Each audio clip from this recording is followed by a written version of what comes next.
Le Saint-Esprit n'est pas une personne ou une puissance que vous et moi pouvons utiliser, mais le Saint-Esprit doit toujours utiliser le vase qui est soumis, tous ceux qui sont conduits par l'Esprit. Mais il y a des milliers de personnes qui essayent de guider le Saint-Esprit. Et c'est la raison pour laquelle ils sortent de la volonté de Dieu. C'est la raison pour laquelle vous mettez à faire des choses si vilaines et si malséantes.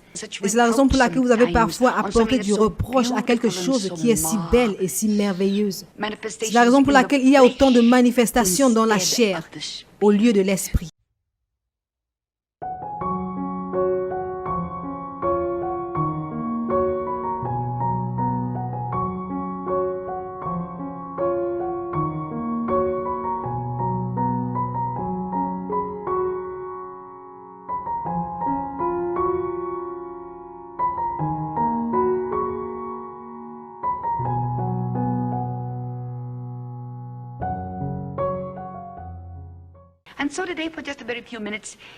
Aujourd'hui, juste pendant quelques minutes, nous allons parler de la merveilleuse personne du Saint-Esprit.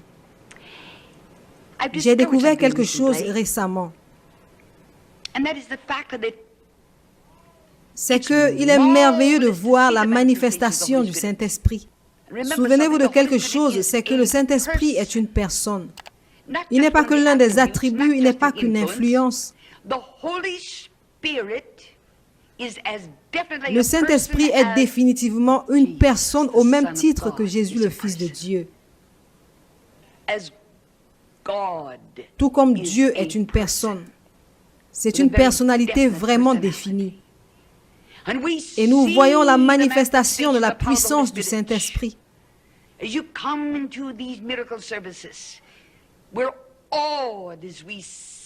Lorsque vous venez à ces cultes de miracles, tout ce que vous voyez, c'est la manifestation du Saint-Esprit avec des guérisons. C'est surnaturel. C'est la raison pour laquelle vous n'avez pas besoin que Catherine Kuhlman vous impose les mains. Qu'elle prie pour vous. C'est ça la raison. C'est si merveilleux pour les gens de s'asseoir pendant nos cultes et être guéris instantanément par cette grande puissance invisible, cette grande personnalité invisible. C'est fascinant.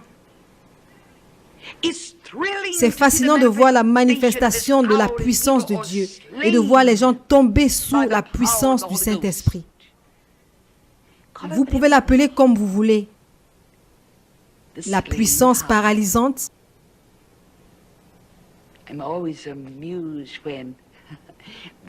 Ça m'amuse toujours de voir que des personnes qui ne connaissent rien du Saint-Esprit utilisent des expressions modernes. Mais je ne sais pas comment mieux le décrire, si ce n'est de dire que ces personnes sont tombées sous la puissance de Dieu. C'est le Saint-Esprit, je ne le comprends pas. Pensez-vous vraiment que je comprends comment cet homme grand de près de 100 kilos se tenait là et soudainement, en l'espace de quelques secondes, son corps est allongé au sol. Je n'ai rien à y voir. Croyez-moi, je vous dis la vérité.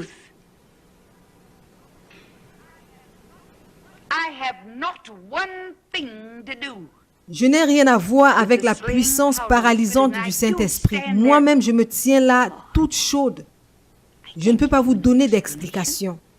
Si ce n'est le fait que peut-être que nos corps physiques que voici ne sont pas vraiment adaptés pour contacter une telle puissance. C'est peut-être ça la raison pour laquelle, avant que nous puissions nous tenir devant Dieu face à face, parce que la parole de Dieu dit que personne n'a jamais vu Dieu. Avant que nous ne puissions nous tenir dans sa présence sainte, ce corps qui est mortel doit se revêtir de l'immortalité. Ce corps corruptible doit se revêtir de l'incorruptibilité parce qu'il est le Dieu saint. Et ces corps mortels qui sont les nôtres ne peuvent pas résister devant une telle sainteté. Ces corps physiques qui sont exposés à la maladie et au péché. Ce corps physique, cette corruption, Il n'est tout simplement pas adapté à la sainteté de Dieu ou adapté à recevoir autant de puissance. Mais lorsque nous nous tiendrons devant sa présence sainte après que nous ayons soufflé notre dernier souffle, nous aurons des corps ressuscités, des corps nouveaux, des corps glorieux. Oh, ça c'est fascinant. C'est merveilleux de voir la manifestation des dons de l'Esprit. Et je crois de tout cœur aux dons de l'Esprit. Et pour voir ces dons se manifester, c'est ce dont je veux parler aujourd'hui.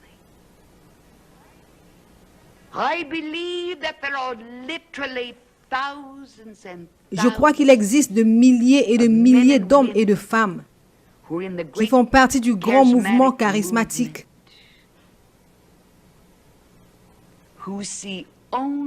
qui ne voient que la manifestation de la puissance du Saint-Esprit,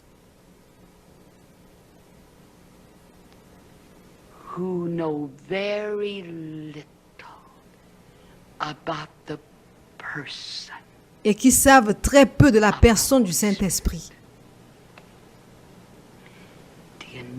Est-ce que vous le connaissez comme une personne? C'est la plus grande expérience dans le monde. Paul a connu cette expérience. Il a connu. Non seulement Paul connaissait-il la puissance du Saint-Esprit,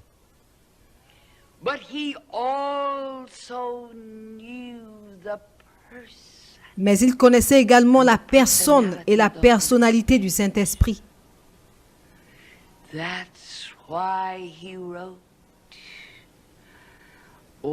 C'est pourquoi il a écrit que la grâce du Seigneur Jésus-Christ, qui peut l'imaginer? Où serions-nous tous en ce moment précis sans cette grâce incomparable? Il a continué. Et l'amour de Dieu,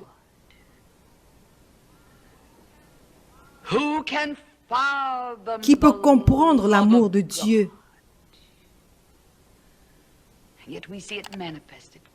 Pourtant, nous voyons sa manifestation constamment dans nos vies et dans la vie des autres.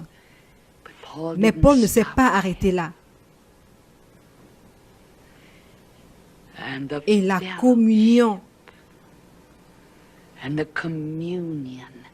communion du Saint-Esprit.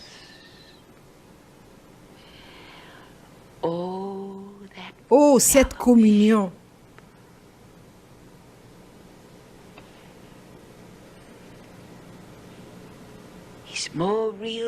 Il est plus réel à mes yeux que toute autre personne que j'ai jamais connue.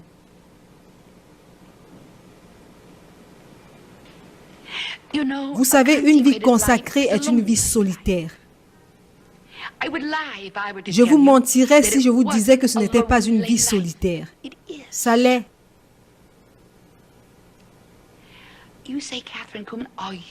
Vous allez me dire, Kathryn Kuhlman, est-ce que vous êtes en train de faire allusion à ce que votre vie pourrait être possiblement une vie de solitude? Vous ne comprenez pas, vous ne comprenez pas vraiment.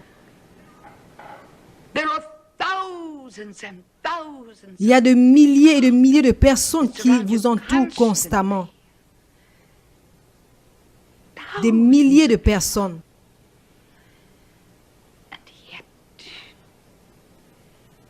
Mais lorsqu'il s'agit d'une vie consacrée,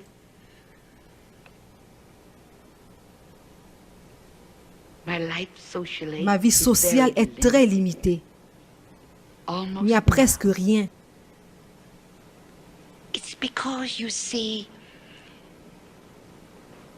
C'est parce que, voyez-vous, je suis occupé à faire l'œuvre du Maître. Mais il y a une communion qui, à mon avis, est plus grande que toute communion humaine, qu'un être humain ait jamais connue. Il y a une intimité. Il y a une communion avec lui qui est la chose la plus précieuse que j'ai jamais connue de toute ma vie. Paul l'a connue. C'est la raison pour laquelle il a parlé de cette communion.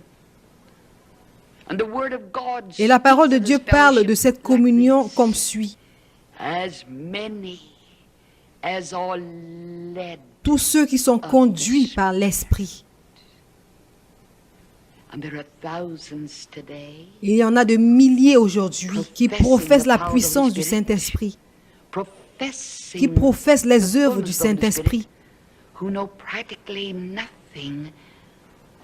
et qui ne savent pratiquement rien du fait que nous soyons conduits par le Saint-Esprit. Et souvenez-vous de quelque chose, lorsque vous êtes conduit, vous suivez. Ce n'est pas vous qui conduisez.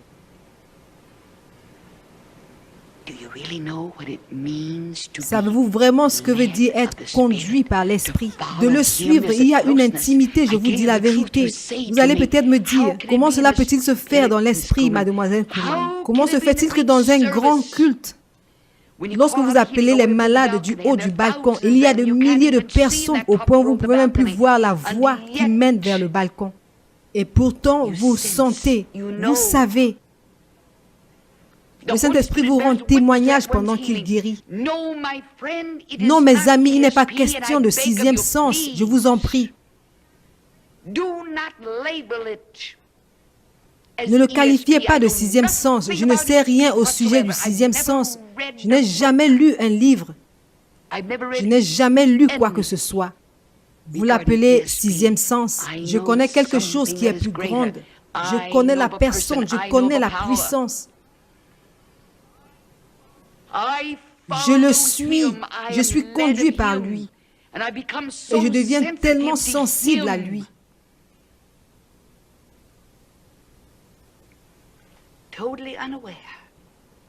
Totalement inconsciente des foules là-dehors. Je ne suis consciente que de la guidance du Saint-Esprit.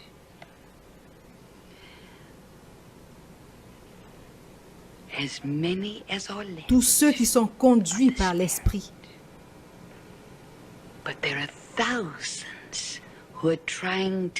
Mais il y a des milliers de personnes qui essayent de guider le Saint-Esprit.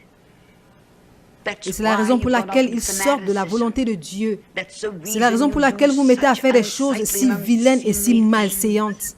Et c'est la raison pour laquelle vous avez parfois apporté du reproche à quelque chose qui est si belle et si merveilleuse. C'est la raison pour laquelle il y a autant de manifestations dans la chair au lieu de l'esprit. Le Saint-Esprit n'est pas une personne ou une puissance que vous et moi pouvons utiliser, mais le Saint-Esprit doit toujours utiliser le vase qui est soumis. Je veux dire quelque chose de si merveilleux. Lorsque vous connaissez réellement la personne du Saint-Esprit, je crois qu'il existe un moment dans chaque vie, et peu importe qui vous êtes, peu importe à quel point vous êtes spirituel, il y a un temps où vous ne connaissez pas vraiment la volonté parfaite de Dieu. Vous ne savez pas comment prier. Quelqu'un m'a dit la dernière fois lorsque je suis entrée dans un magasin, elle s'est confiée à moi. Elle m'a dit, vous savez, je viens de découvrir que ma maman a le cancer et je ne sais pas comment prier. Je ne sais pas s'il faut prier pour demander à Dieu de la prendre parce que c'est le moment pour Dieu de la prendre, ou alors si je dois prier pour que Dieu puisse guérir son corps physique. Ou peut-être que tu es arrivé au bord de la mer Rouge et tu ne sais juste pas comment prier. Ça peut être difficile parfois, mais souvenez-vous de quelque chose. Il y a quelqu'un qui connaît la volonté parfaite de Dieu. Celui-là même qui est la sagesse parfaite. Celui-là même qui est la connaissance parfaite. Et lorsque vous arrivez à un moment où vous ne savez pas comment prier et vous êtes assez spirituel, lorsque vous arrivez à ce moment de soumission, où vous avez soumis votre volonté à la volonté de Dieu et deux volontés deviennent une volonté. Je peux vous parler de quelque chose dont vous n'aurez pas besoin demain ou après-demain. Mais aussi longtemps que vous ferez partie de l'humanité, vous aurez besoin de cette chose dont je vous parle en ce moment.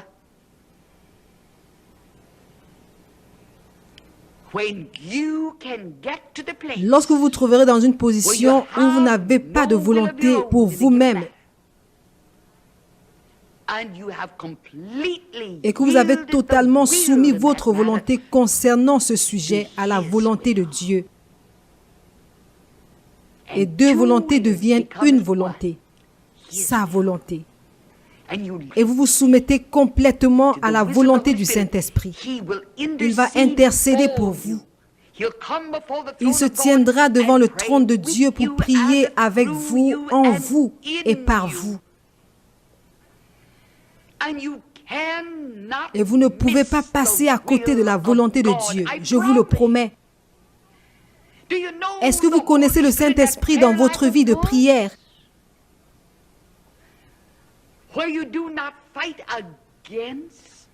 Où il vous aide à ne pas combattre la volonté de Dieu.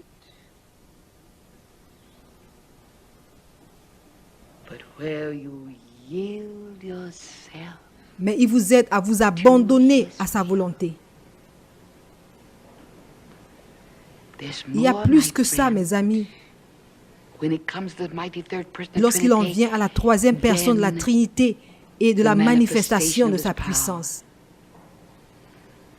et les dons de l'Esprit, plus que la guérison dans le physique. Il y a une intimité, il y a une communion. Celui-là qui ôte la solitude de votre vie. Vous pouvez lui faire confiance. Jésus lui a fait confiance. Et il le connaissait mieux que je ne l'ai jamais connu.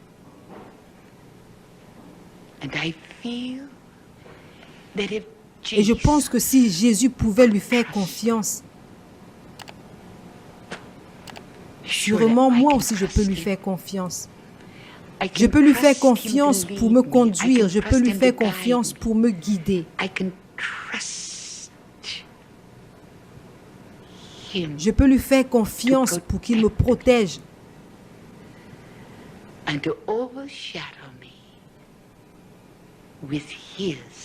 Et pour qu'il me couvre par sa présence divine.